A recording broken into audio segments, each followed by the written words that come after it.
How you doing, everybody? I'm Tony Gaglione, I'm Shawn Adams. and this is Smack Talk. We're doing our World Cup semifinal show today. We're Day 21.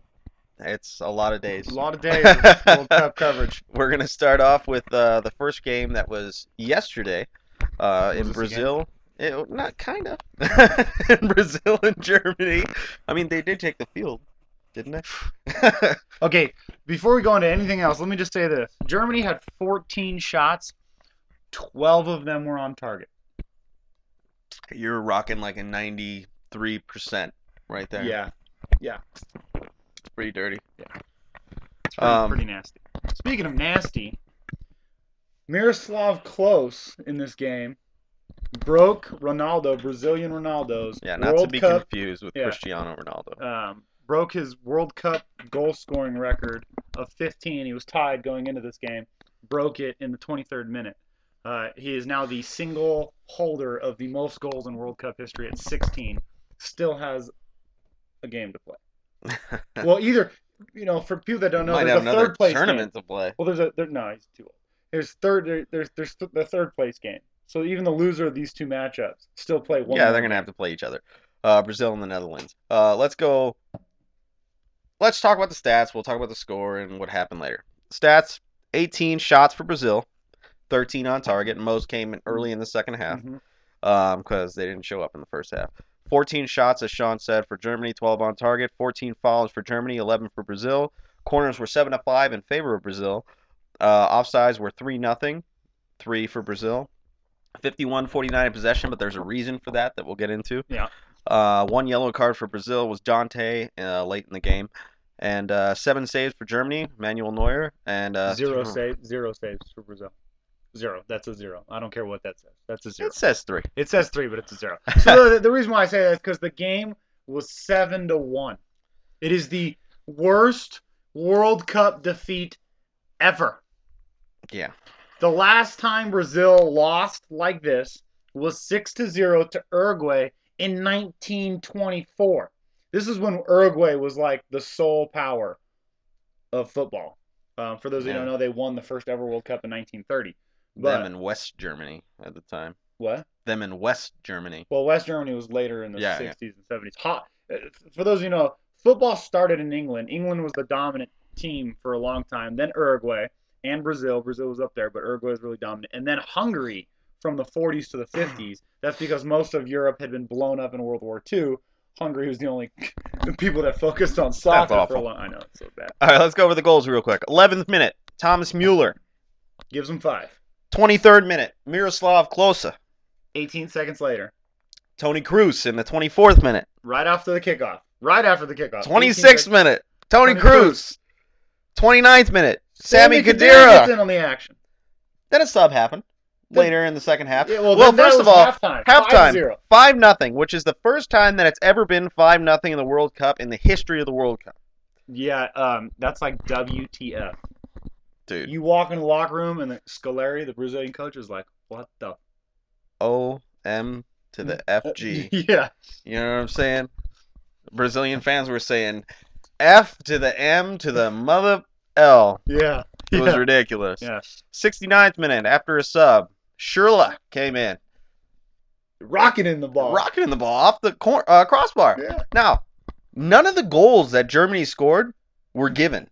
No, they weren't like weak goals. Yeah. They weren't, somebody made a mistake on Brazil. No, this is talent from Germany. It's basically, and it makes me feel better about the U.S. Against Germany. We lost 1-0. Brazil lost 7-1. Again, in the 79th minute, Andre Schürrle, again. In the 90th minute, which Manuel Neuer was so mad.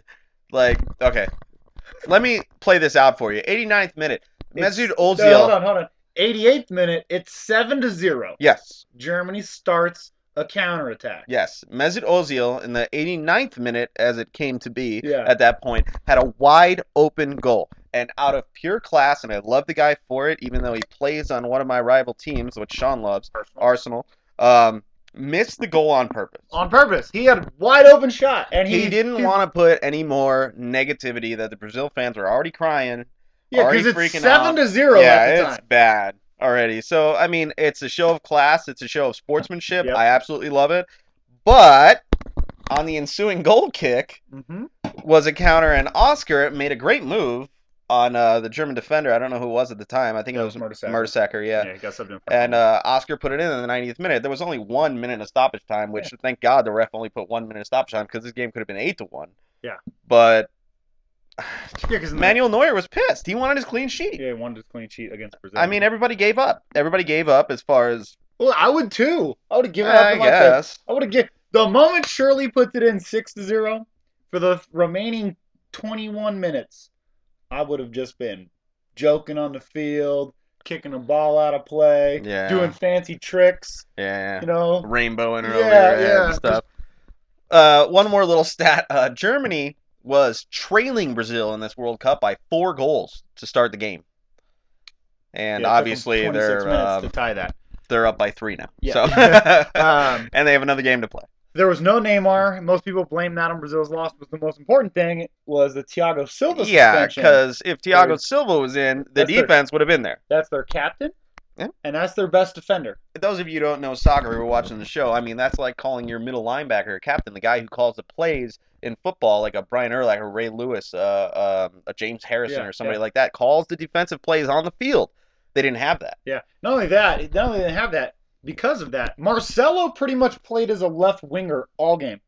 Yeah, he was attacking the entire time. Yeah, so there's no defender. There's no captain saying, you here, back here defending. When it's 2-0 and he's running up the field, it was 5-0 in the beginning of the first half, and Marcelo's the most dangerous person in the Germany third when they had their little flurry of attack. I agree 100%. I think Thiago Silva caused a bigger problem for Brazil than Neymar. Yeah, I would agree. Neymar still would have been missed because... I mean, but if you put it this way, if you say, if Thiago Silva and Neymar, were in the game... It would have been 5-1. Exactly. It really doesn't matter, does it? No, it doesn't matter. No, it doesn't matter because Neymar doesn't play defense and Thiago Silva's only one guy. Yeah, that's right. There's 3 other guys on the back 4. That's right. Brazil fans, and I've been wanting this all game, they looted, they rioted, they set stuff on fire. Don't blame them.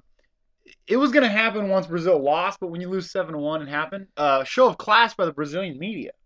They rated 3 players of Germany's team 10 out of 10 on player ratings. That's a perfect game. No. Those players are Khedira, Miroslav Klose, and Toni Kroos. 2 of their players got 9 out of 10. That was Ozil and Thomas Mueller. And Ozil should have gotten 11. He completed more passes in the final third than any other player on the pitch, and the show of class. Neuer and everyone else. I don't think they saw that as a show of class. No, yeah, because when it comes down to it, if Brazil is up 7-1, they're not dogging that. No. They're gonna put it in. Yeah. Mueller. Okay, so we talked about Miroslav Klose, breaking Ronaldo's record. Thomas Mueller is 24 years old. This dude fights every week just to get a start at Bayern Munich. Not much anymore, but we'll talk about that in a minute. He has 10 World Cup goals in 12 World Cup games. He had 5 in 2010, won the Golden Boot. He has 5 in 2014, and he's still got a game to play. Yeah. This kid, it's called pedigree. His father, Gerard Mueller, owned forever the goal-scoring record in a season, in a single calendar year, until Messi broke it. Dude. But Gerard Mueller, his father, was It's pedigree. You see guys all the time that are sons or nephews or something of world-class athletes that come in. Like just earlier today, I was watching it live. Diego De La Hoya knocked out this dude in like the 6th round. Just today it was live. But, I mean, you can see the class difference in these guys. It's ridiculous. Okay, so let's move on. So Brazil plays in the 3rd place game. Germany will be playing on the final. Today's game... I don't want to even talk. I'm so angry. Netherlands versus Argentina. Just so you know, it is the first semifinal ever in World Cup history, which was history-breaking, this tournament, completely. First semifinal ever to finish 0-0. I'm glad this is the first tournament that I've ever done full-on coverage on because I think the last 2 kind of would have disappointed me. I think you'd have been happy with 2000. You would have been disappointed in 2006. Just because of all the big-name stars that did nothing. In 2010 was an exciting tournament. Okay. Very exciting tournament. You're talking about the Italy win? Yeah, the Italy win in 2006 because of all the teams that crashed out. So let's get okay. I texted Tony this stat at halftime. There had been one shot on goal. It was Lionel Messi on a free kick. Yeah, I heard that on the radio. That's it. Nobody else had a chance at anything. There were shots. Just to tell you something, which is ridiculous because I never do this, but my phone was dying, and I when the World Cup is on, I'm listening to ESPN radio. Yeah. You know what I'm saying? I never do this. I never turn it off ever. But during this game, my phone was dying, and I kind of said, screw it. 0-0. I'll catch the second half. Yeah, Not a big deal. Because all I heard was, oh, Messi loses it in the midfield. Oh, Robin Van Persie turns it over in the midfield. It was basically the entire game was played in the mid-half. It was ridiculous. Van Gaal went with a 6-3-1 formation. Which is dumb. Argentina pretty much said, give the ball to Zlatan.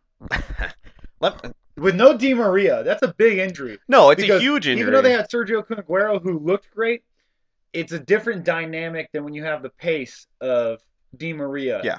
Because when you only have pace on one side, with Lavezzi, it allows them to shift over because Kun Aguero's not really pacey. He's more of a sneaky. But when you have both, the whole defensive line has to drop back. It can't just turn. So Messi was kind of singled out. In fact, in the first half, they had the heat map, right? The heat map, the players wear the little wristband things that track their heart rate, how far they've traveled. Lionel Messi's heat map and Nigel de Jong's heat map were the exact same. Nigel de Jong was tracking Messi like flies on poop. Like bad. It was bad. Messi was clearly getting frustrated.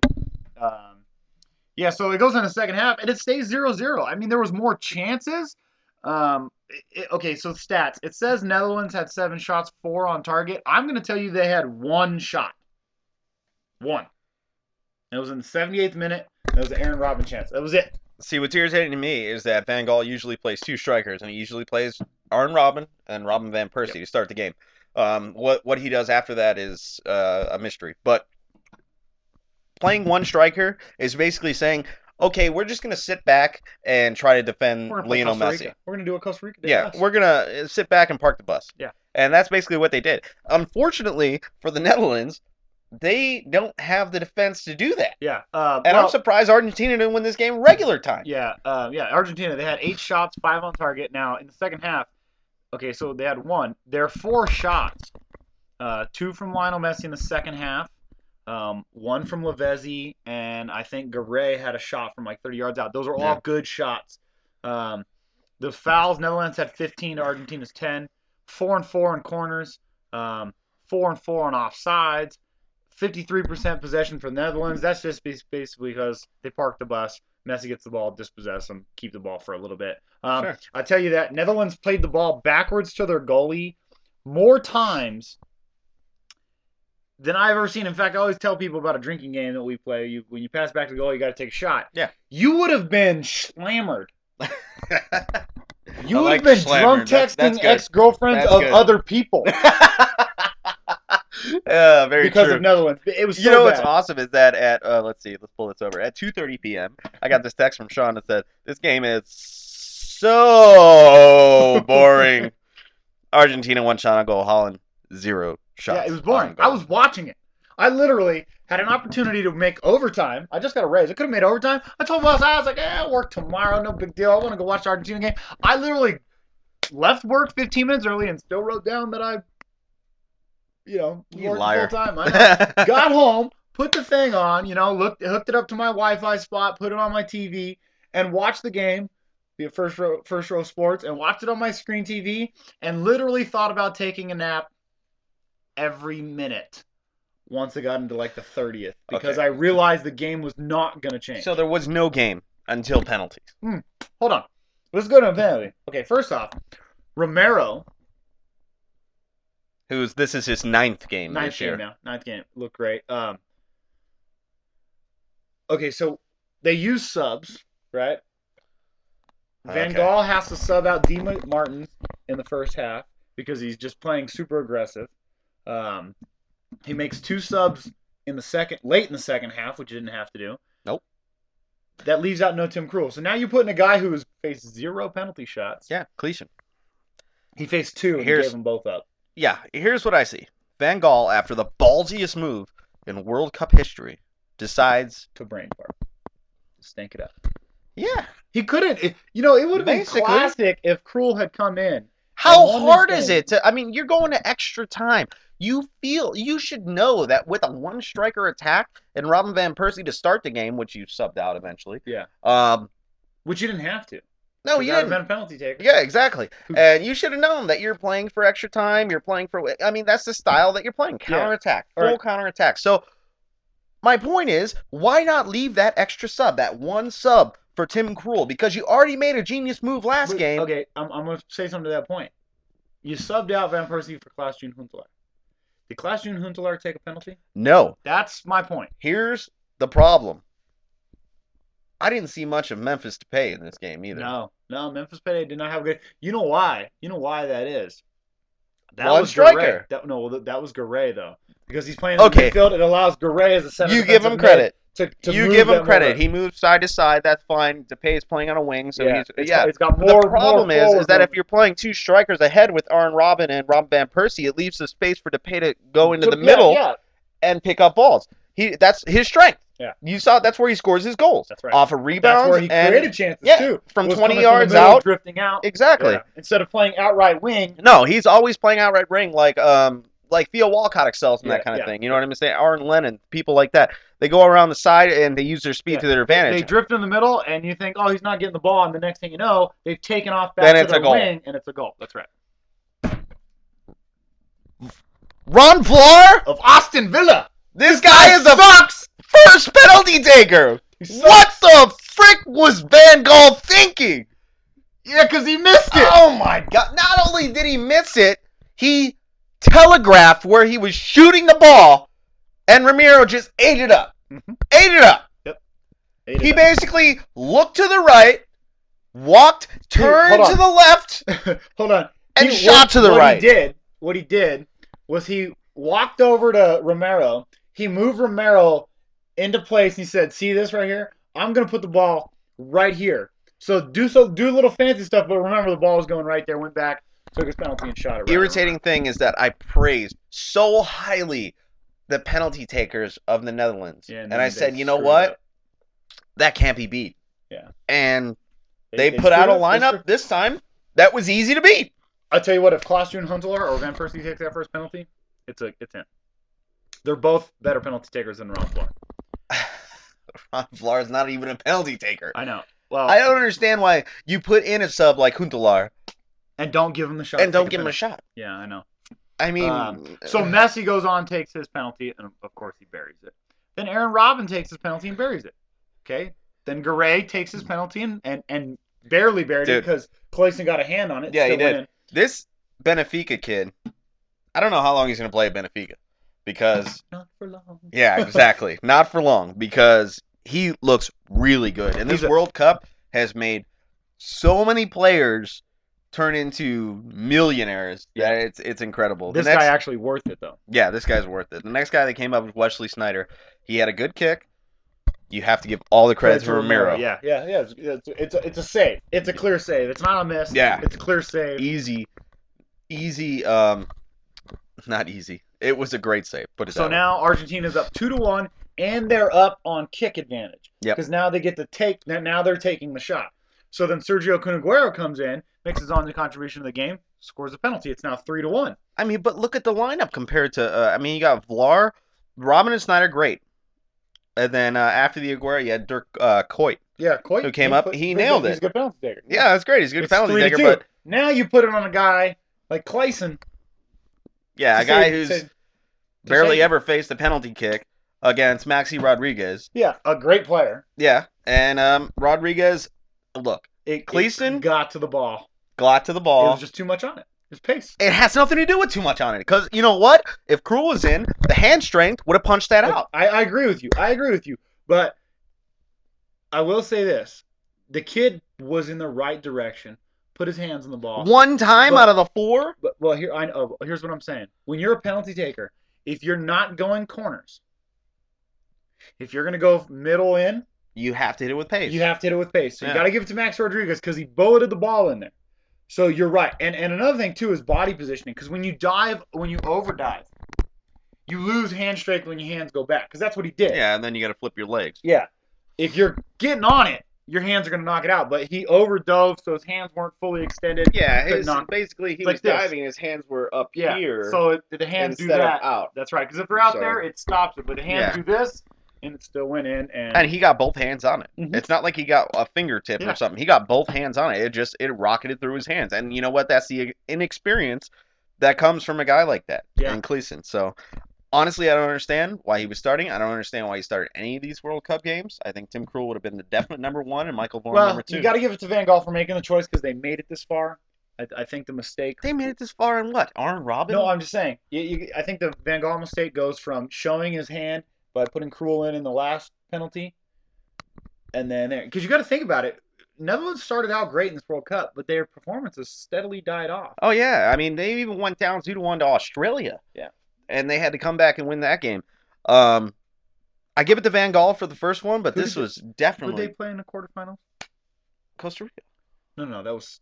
Oh yeah, in the quarterfinals in the knockout stage before they played Costa Rica. I don't know, but it was a good game. They won their group. Chile, Brazil, Netherlands, Mexico. Mexico almost beat. Yeah. Right? I mean, so their performances died off. So you're going to have Argentina. Okay, third place game, the game that nobody watches out on Saturday because nobody cares, is Brazil versus Netherlands for third place. It. Yeah, we'll watch it, but it's Netherlands versus Brazil for third place. Netherlands in the last World Cup did beat Brazil. It broke another record for Brazil. The last time that they were leading at halftime to lose a game was in 2010 semifinal versus Netherlands. The championship game for the World Cup, Sunday at 12 p.m. in Rio de Janeiro, is Germany versus Argentina. So for those of you who don't know, the last time these two teams played in 2010 in the quarterfinals, Germany smoked Argentina. It's pretty much the same teams, 4-0. I've got it 4-1 Germany. I think, and that's respectful. And I think I got Mueller scoring 2 goals. You're basically on the same page as I am. I say 4-2, and I think the only reason it's 4-2 is because Messi has carried this team as far as he can take them, and now you run into a brick wall. Yeah. In Germany, and Messi scores both goals. Either that, or he scores a goal and he assists to Aguero or Lavezzi on another. Yeah. On a great pass, I'm sure. And, you just can't stop the firepower of Mueller and players like that. I think Germany gets their World Cup title since 1990. For those of you who don't know, that's the last time Germany's won the World Cup was in 1990. Yeah, with our coach, Jurgen Klinsmann. Jurgen Klinsmann, yeah, was on the team, player. Great, had a great tournament, too. And Joachim Löw, the coach of Germany. They were on the same team. All right, right Klinsmann and Löw. When you talk about the best team of the tournament, they played in a group of death. They had some tough games, except for the one against Portugal, right? Ghana played them tough to draw. USA played them tough. They came out and they had to play a tough Algerian team. Mm-hmm. They played a tough France team. And then they go in against that. I think that battle tested them because then they go in to the semis versus Brazil, who we knew wasn't looking great. And I said this before that they had skated by. I knew Germany was going to win the game. I had it 3-1. I didn't know it was going to be 7-1. I think Germany plays the right kind of football. They play team ball, and unfortunately, it's one thing when you play team ball and you got a bunch of role players. You say you got a chance. It's different when your whole team is world class and you play team ball, and you have Manuel Neuer. That's like saying you're the dream team with Jordan and Barkley and Isaiah Thomas, and you still pass the ball 7 times before you make a shot. The meme says 57% of Brazil is covered in rainforest. The other 43% covered by Manuel Neuer. That's terrible. All right, so before we go in... Whoa. Well, let me get into my... You already said 4-2. That's fine. Can I talk about my prediction a little bit? No. The reason that I have Germany is because, like you said, they came out of the group of death. They did beat a good USA squad. We could have drew them. They beat a good Portugal squad, but Pepe kind of screwed that whole game up by headbutting dude. Yeah. Argentina beat Switzerland, beat a team in Belgium that barely beat the US. Yeah. And they beat a Netherlands team that was lacking as far The as Netherlands was dying off. their form was here and then just Yeah, but in fact, I will say both of our picks, Netherlands and France, that did sucks, dude. They are both of our I know teams because did France looked hot, and then when it started. I was like, oh great, no, Sean's gonna rub this crap in. Yeah, this what happened. And you know I'm what? glad Netherlands lost. So I don't have to hear from Tony. Yeah, well, there you go. Well, we're both rooting for Germany, without a doubt. Without a doubt. Das Fuhrer. I texted Tony. I texted Tony in that game, hashtag Das Fuhrer, because we had said that on the show, and he laughed. But the reason I did that is because on Facebook I tagged him a post when it was 5-0. Somebody took a picture of the screen, and it's like the whole Germany team in the Brazil third. I mean, everybody but Neuer, right? And below it is a picture of Hitler with an Xbox controller playing the game. I will say this: there was a great post on Reddit that I was crying while reading this. A guy posted, thought it would be a lot closer than this. They stole my stuff. No, they're getting Mullered out of here. Hold on. So the responses are great. Next person says, Brazil are cruising to the final. I like it. Next guy says, surely not another.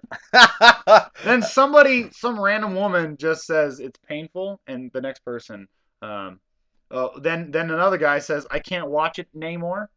Oh, okay. The next guy says, I don't think you know how to play the game, Laura, because everyone else is making puns. The same guy before says Germany have got a game in the bag. The next guy says played a hand in it. Okay. Hold up, Brazil. The next guy says Brazil like lambs to the slaughter. we're dating all Germany players here. The next guy says I never thought Brazil would sink this low. Like the coach, Joachim Low. The next guy says Scolari needs to be murder-sacked. I like that one. That's not bad. The next guy says Yukadira pin drop. The next guy says, could there be a silver lining in this defeat, Joe? Oh, Lord. Okay. And the next guy says, it must have been hard to play under all that pressure, though, naming the Brazilian winger. And then the last guy says, I might create a film out of this game. It's sure to win an Oscar.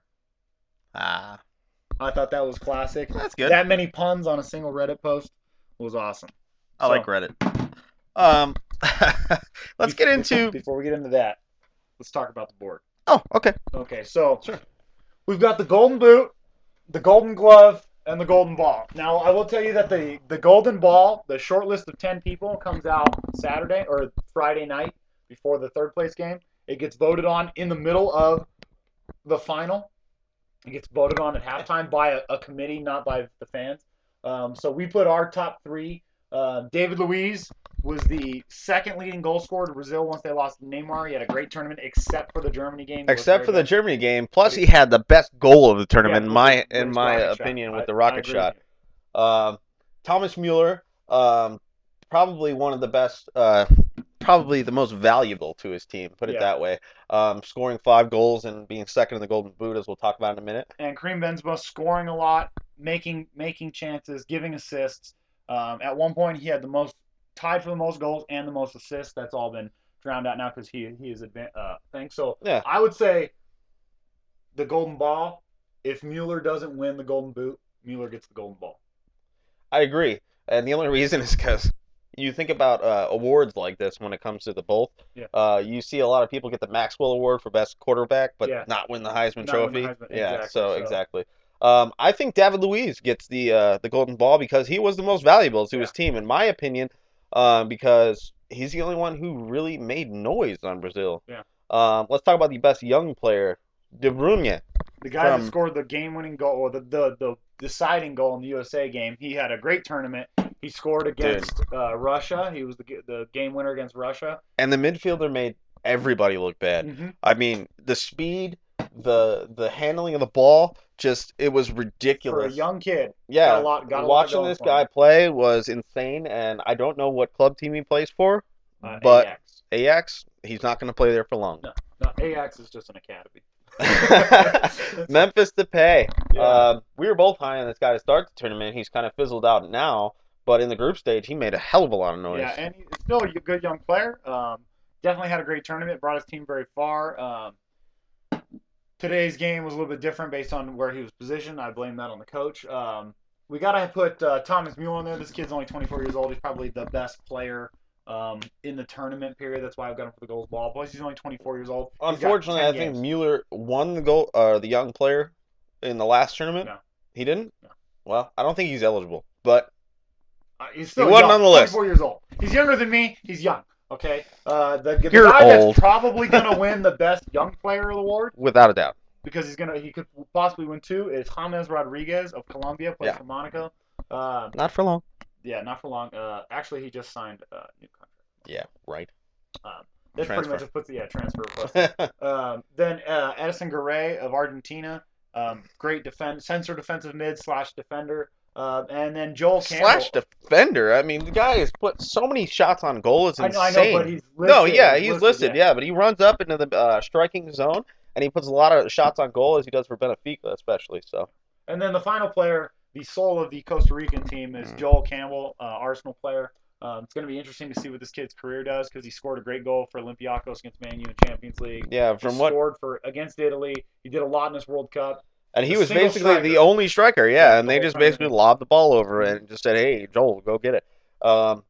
Campbell is linked to Newcastle on a loan. Move, yeah. I think that would be pretty good for Newcastle. However, I think that he deserves a spot at Arsenal now that he's been loaned so many years consecutively. 3 years in a row, yeah. Okay, so the Golden Glove goes to the best goalie. This also gets voted on in the final. We put our choices up there because there's not much else. I'm pretty sure you guys have heard these names if you've watched any ESPN. Tim Howard, by far, in my opinion, has to win it. He put 16 saves in, which was as many that Neuer had going into the game. Yeah, and which is unfortunate. He did that in one game. He actually had 17, but FIFA took one off. Yes. Which sucks. Yeah. Because that would have been the most in World Cup history. Well, but now it's a tie. Yeah, whatever. They hate the United States. Yeah, that's for sure. Romero of Argentina, for a guy that's only played 9 games in a calendar year, this kid, he's keeping Argentina in. Not to mention, the penalty shootout. He's clean sheeted quite a few teams. Yeah, and the penalty shootout, the save against Wesley Sneijder, that's huge. Ochoa from Mexico, he's going to be playing at Malaga next year because Caballero went to Man City.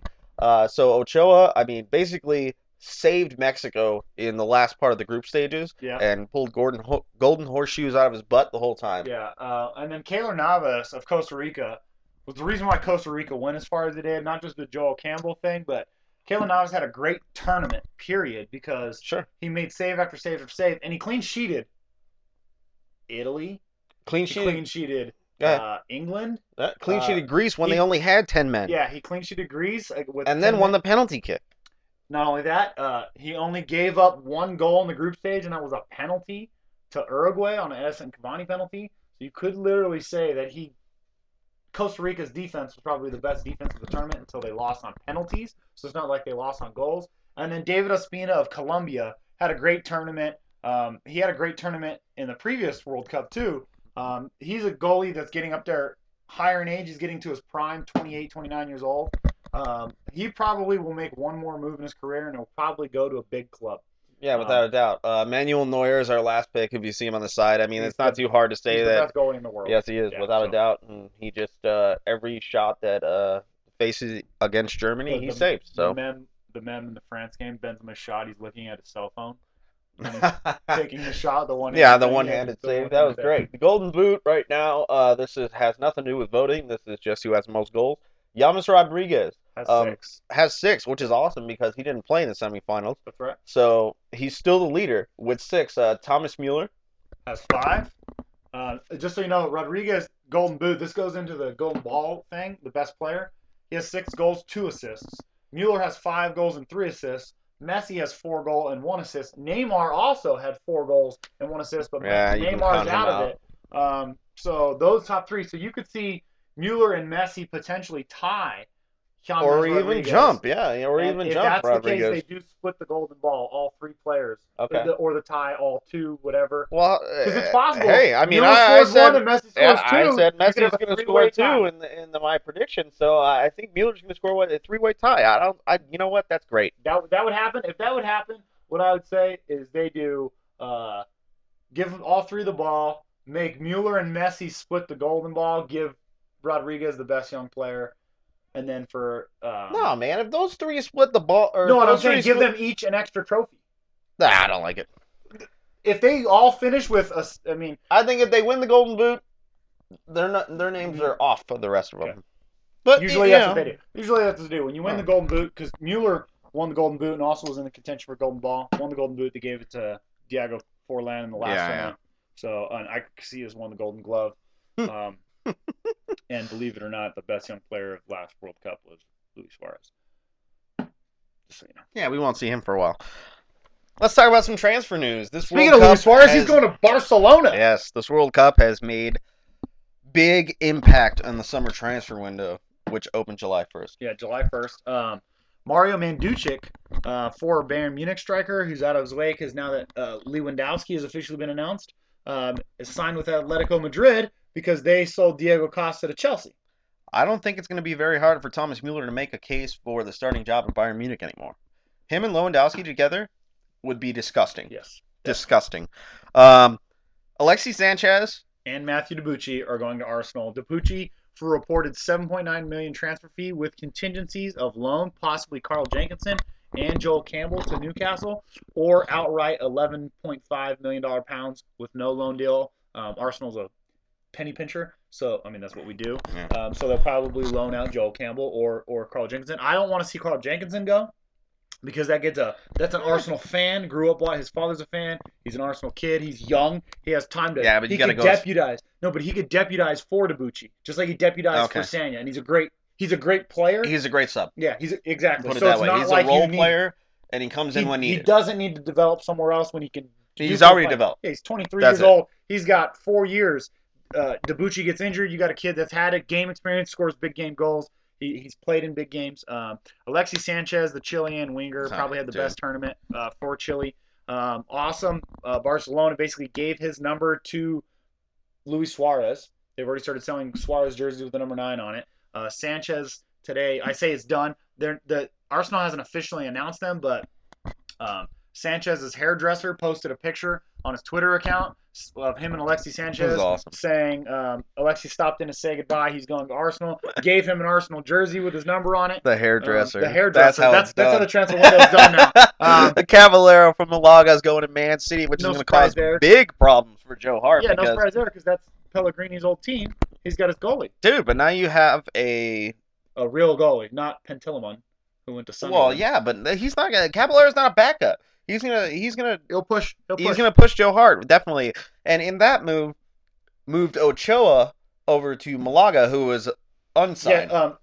So it's not a transfer; it's basically a signing. Yeah, Ochoa said that he didn't want to go. He wanted to stay in France, but then he turned down 2 offers in France, which he was basically saying, "I want to go to a bigger team." Yeah, and Malaga, they were in Champions League not last year, but the year before, and then they got sanctioned. They had to straighten out their books because their previous owner, they've been sold. Their previous owner basically stopped playing players, stopped paying his bills, was taking all sponsor money. He got in trouble. He was forced to sell the team, kind of like the David Sterling thing, although no racism is involved. Malaga's survived. They survived the La Liga campaign. They dropped down. They had to sell. Oh, they dropped down. That's for sure. But their finances are in order. Their new owner has money. They're going to be buying players. Serge Aurier could go to PSG, AS Monaco, or Arsenal. Doubtful of Arsenal. He's said on there that I think that with the Debuchy thing, Wenger has kind of turned his attention away. Aurier's contract demands are more suited for PSG or Monaco as far as money goes because Arsenal doesn't like to pay players exactly like PSG or Monaco can throw out that huge number out there. Gareth Barry, who was loaned to Everton last year, is going to make the permanent move now. And Man City makes $2 million on this deal because it's not a 1-year deal. It would have been $1 million if it was a 1-year deal. It's a 3-year deal, gives them $2 million. Good move for Everton because Gareth Barry is still a quality player. No, huge move for Everton. And speaking of Everton, Romelu Lukaku is also rumored to make a permanent move from Chelsea to Everton, which would be huge for Everton too. Yeah, since he's not going to be going to any of the bigger teams like he wanted. So no, well, what are you going to do? Dejan Lovren, the Southampton exodus continues. They've started to make moves, so it's not a big deal. But Dejan Lovren has basically said he wants to go to Liverpool. The head's already in Liverpool. My head's already in Liverpool. Good thing for Liverpool because they lost out on a few players. But they did bring in Ricky Lambert, and they brought in another dude. I don't know. Where did Adam Lallana go? Liverpool. Liverpool. Yeah. Yeah, So that's what I say. Yeah. Adam Lallana. Ashley Cole and DeAndre Yedlin are both rumored to go to Roma.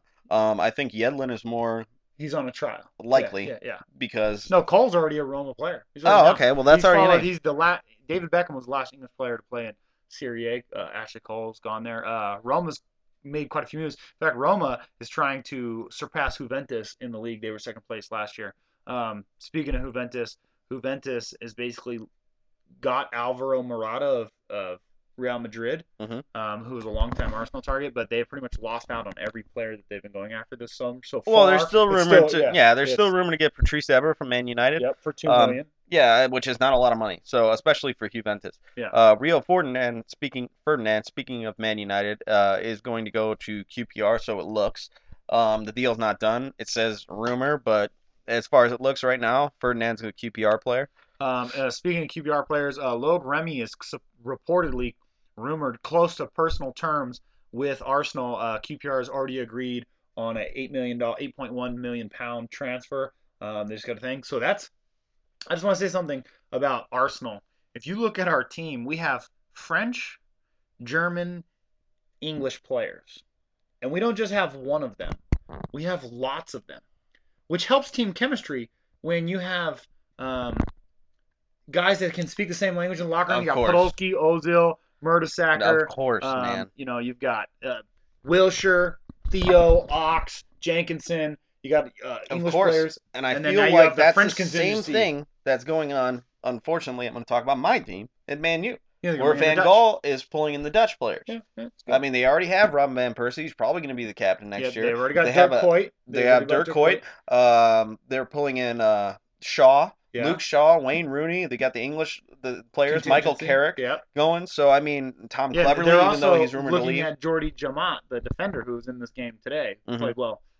Also for Man United, Javier Hernandez Chicharito is rumored to go to Napoli, which would fit him perfectly. Speaking of Napoli, Michu is reportedly going to Napoli. Napoli has Gonzalo Higuain already.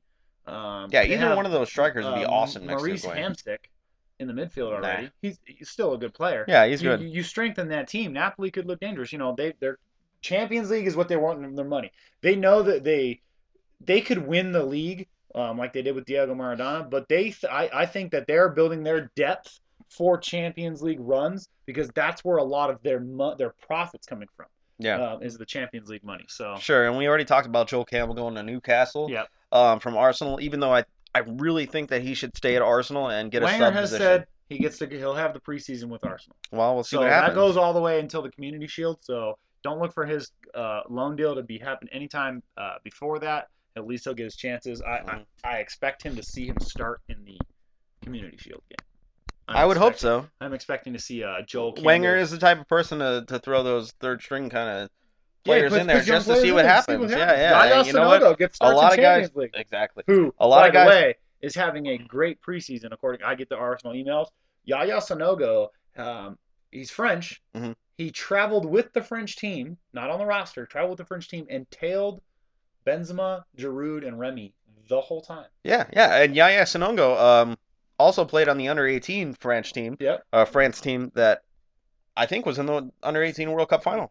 Yes. And he looks good, and he played some good games. He did against Hull City. He played, So, don't be surprised when Arsenal, all this youth that we have, they get game time.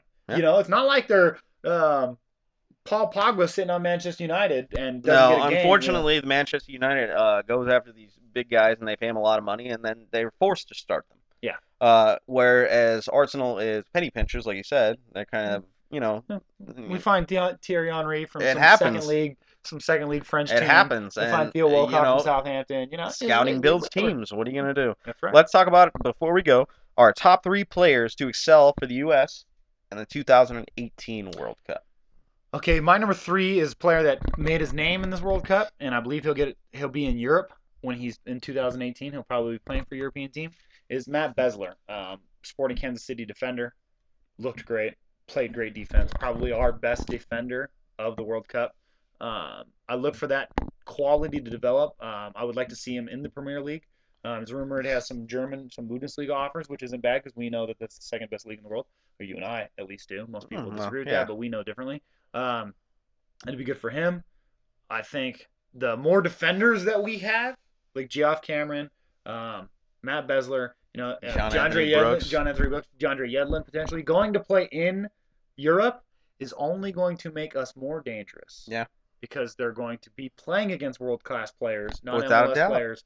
And on both wings, we still have Timothy Chandler, who plays in Germany, and Fabian Johnson. Yep, who plays in Germany. That's right. My number 3 is Darlington Nagbe. He's a striker for Portland Timbers. Yep. He played on the under-18 U.S. team and made a lot of noise. Unfortunately, we had Cody Cropper as our goalie, so he led by a lot of goals. What are you going to do? As far as I'm concerned, Tim Howard probably one more. I think he's going to give it to Brad Guzan. No, Guzan's older than Howard. No, he's not.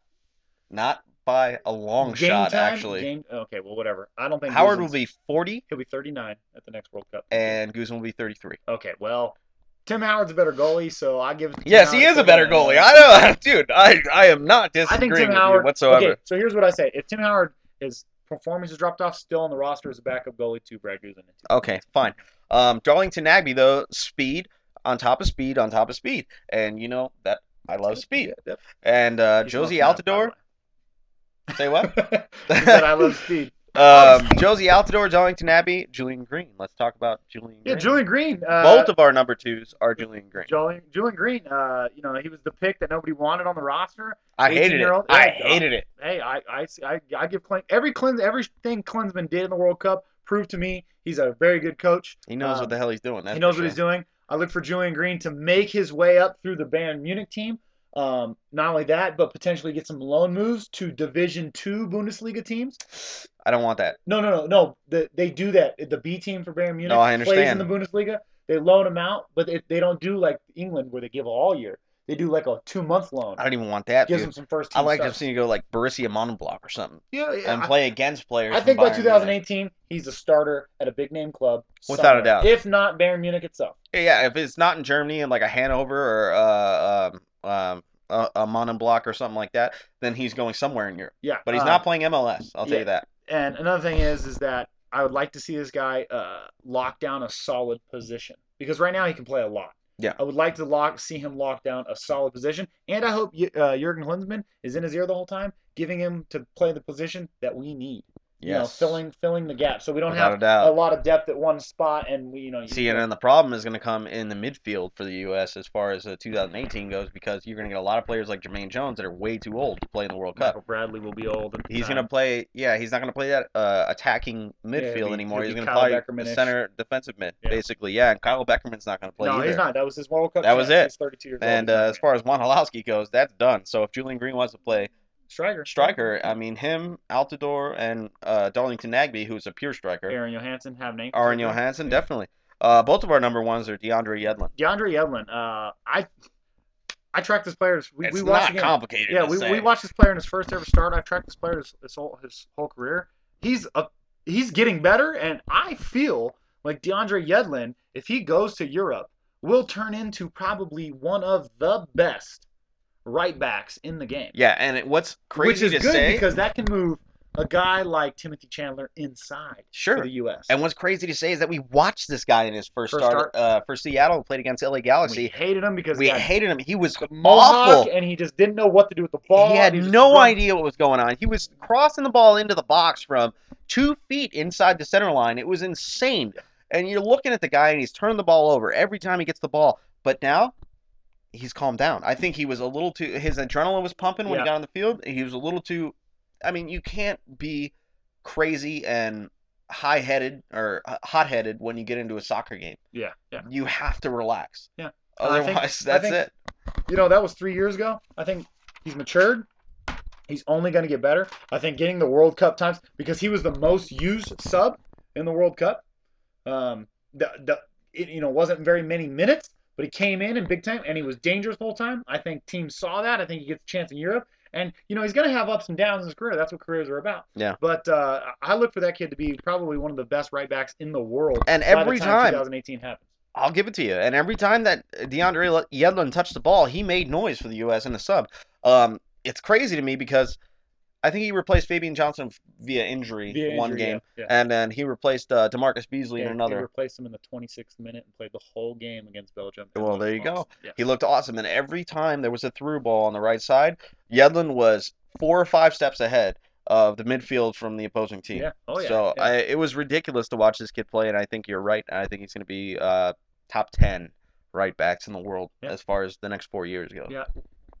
My dream for this kid would to see in 2018 to have his name on one of the following teams: Munich, Barcelona, Madrid, Manchester's, either one. Yeah. Arsenal's, Chelsea's, somewhere in those. Yeah. The Juventus. Somebody that's playing Champions League. Somebody that's playing the top 8 or top 10 worldwide that club teams consistently playing against the best players in the world. I would like to see him, even if he's not the starter there. Doesn't matter. As long as he's there and training in itself. That's right. Training in itself against those players are better than starting in an MLS or a Bundesliga 2 or things like that. Training being better, but yes. Than an MLS? MLS yeah, I'm pretty sure. Just so you know, MLS, we've got David Villa, Frank Lampard, and Kaká coming to Orlando FC. David Villa is going to New York. Yeah. So with Frank Lampard, Jermaine Defoe already plays for Toronto. Michael Bradley plays for Toronto.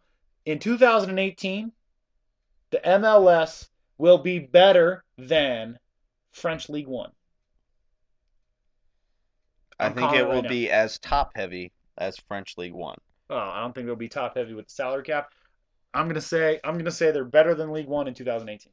And in 2024, just like the MLS commissioner says, I know there's a lot of stuff to be done. I think MLS is a top 4. I'll give you that one. Because it's America. I'll give you that one. It's easy to get these old-timers to come. I'm saying in 2018 they're making the steps, but in 2024 MLS is one of the top leagues in the world. Because it's easy to get retired or players that are on their way out to come to America. We got American women. Now you got the best players in the world that were big names coming to America, and people follow those kind of players. You know what I'm saying? That's right. And so the crowd becomes more when packed. Frank Lampard's done, and he says, "I love New York." Dude, look at New York FC or New York Red Bulls. Excuse me. Terry Henry, Tim Cahill. Yeah. You look at Seattle. They sell out that stadium, which is made for an American football team. Kansas City is huge. Has their own soccer Portland Timbers are the greatest fans in the MLS, without a doubt. The Columbus Crew, even though their stadium's smaller, doesn't matter. Yeah. And Real Salt Lake. When you have Salt Lake City. When you have these world-class players that have come in, the Beckhams, right, who's going to be owning his own team, the Defoes, the Thierry Henrys, the Kakas, the Lampards. When these guys are done, Robbie Keane. Yeah, when these guys are done, Landon.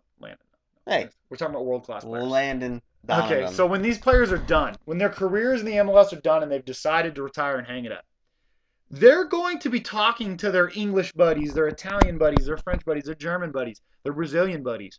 And those players who are still playing, who are winding down their careers, are going to want to know, hey, is the MLS cool? And they're going to say, I loved it here. Yeah. It's a lot better than you think. The food is great. And on top of that, you're getting a mix because you're getting those old players that come in with the big names. Now you're getting young players that are coming up through the systems, like a Yedlin, like Nagby, things like that. Nagby, Mike McGee, even though he hasn't went to Europe or anything. Yeah. But you get these young players that come up through the systems, Graham Zusi, that played only MLS. Yeah. And they're going to move on to Europe, and I'm sure they'll come back at one day. Yeah, they'll come back. They're American. They're Michael Bradley.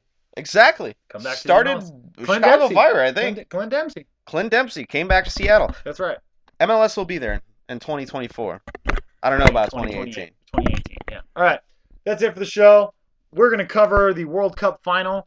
We will recap the third place game because we're not going to make a show for it because nobody really watches it. It's probably the lowest ratings ever. It's worse than a baseball game sometimes because nobody cares who gets third place in the World Cup. We are going to have a barbecue on Sunday. We're going to have a great time. I'm Shawn Adams. I'm Tony Aglia. This is Smack Talk. And that was a delay. Stay classy, Brazil. Stay classy. Hey, if you're going to riot and move somebody like UPS me, watch the bounce.